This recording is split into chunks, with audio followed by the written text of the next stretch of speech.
Bonjour Christelle. Bonjour Thierry. Bon, j'ai amorcé le sujet. J'ai parlé de réalité virtuelle. On connaît plus la réalité virtuelle quand on parle des jeux vidéo pour les enfants. Mais ce qu'on ne sait pas, c'est que la réalité virtuelle, ça peut être formidable quand on parle de santé. Et plus précisément, vous me direz si je me trompe, de kinésithérapie. Kinésithérapie, absolument. C'est vrai que la réalité virtuelle est bien investie le monde de la santé dans différents domaines.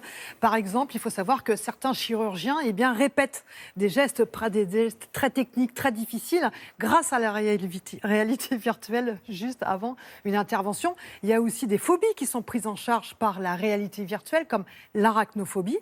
Quand on a peur des araignées, on met des masques et on voit des araignées partout et ça permet de prendre en charge cette phobie. Et puis, c'est vrai que maintenant, il y a la réalité virtuelle dans la kinésithérapie.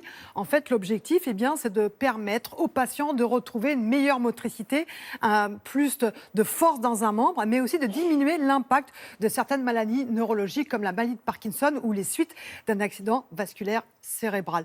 L'objectif, effectivement, c'est de transformer une séance qui est souvent fastidieuse. Vous savez, quand on va chez le kiné, ça fait mal, c'est long, c'est fastidieux.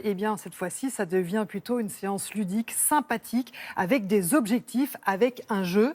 Et donc, on va beaucoup plus loin dans l'exercice, on va beaucoup plus loin dans la mobilité d'un membre avec de meilleurs résultats. Explication en images. Loin devant, tends bien le bras, ouais. Ouais. Je sens que j'ai vraiment travaillé l'épaule droite là. Ok, ça a travaillé, ça a chauffé un petit peu. La réalité virtuelle en kinésithérapie, c'est une technique de rééducation qui, par l'intermédiaire d'un casque de réalité virtuelle et un logiciel, permet justement aux patients d'entrer dans une rééducation un peu innovante et active, par l'intermédiaire de jeux, de défis et d'objectifs à atteindre. L'avantage de cette technique, c'est qu'on peut l'utiliser pour compléter la séance classique et donc avoir une séance beaucoup plus large et intéressante pour le patient. Le patient a une part totalement active dans son traitement. Il est proactif en fait, il ne reste pas passif, allongé sur la table, donc il est vraiment dans le mouvement. C'est ce qu'on cherche, notamment dans la plupart des rééducations orthopédiques, etc., pour récupérer le mouvement perdu. Je t'installe le casque. Deuxième avantage, c'est qu'on a une rééducation qui est fonctionnelle, c'est-à-dire qu'on va aller plus loin dans la rééducation, on va aller vers un mouvement qui a un objectif, qui a un but à atteindre, et donc du coup, on va avoir une rééducation qui est plus efficace avec un recrutement musculaire qui est beaucoup plus proche de la réalité, des mouvements de la réalité habituelle au quotidien. Gauche pour aller loin, gauche, voilà, très bien. On peut faire des grands gestes, voilà, pour aller chercher le top le plus loin possible.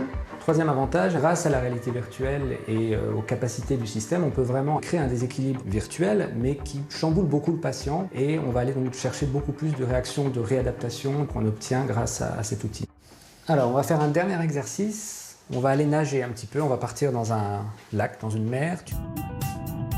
Quatrième avantage, l'aspect ludique. Donc, ça permet vraiment de se plonger dans un autre monde. On n'est plus dans le cabinet de kiné, on est vraiment ailleurs et ça nous fait sortir du cadre kiné traditionnel et des exercices parfois un petit peu rébarbatifs pour le patient. Voilà, on est vraiment ailleurs. Des mouvements bien amples et bien enchaînés.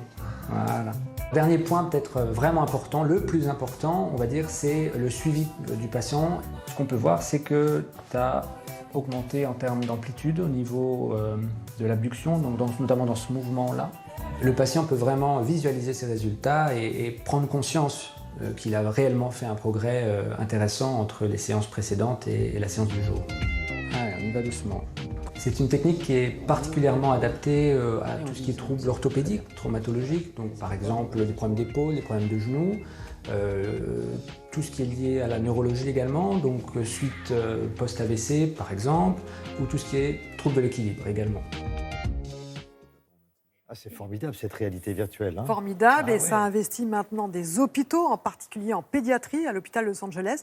On propose à des enfants qui sont effectivement malades, qui sont alités, qui ne peuvent pas se sortir de leur environnement stérile, de partir et puis de découvrir un monde virtuel. Ça leur permet une meilleure récupération et ça a été montré, meilleure récupération et on sort plus rapidement de l'hôpital. Donc là, des enfants qui sont en chimiothérapie, pendant la chimiothérapie, on leur propose de s'évader et c'est vraiment génial parce que c'est vrai que moralement, c'est fabuleux et on sait que la réduction de l'anxiété a un impact sur la récupération.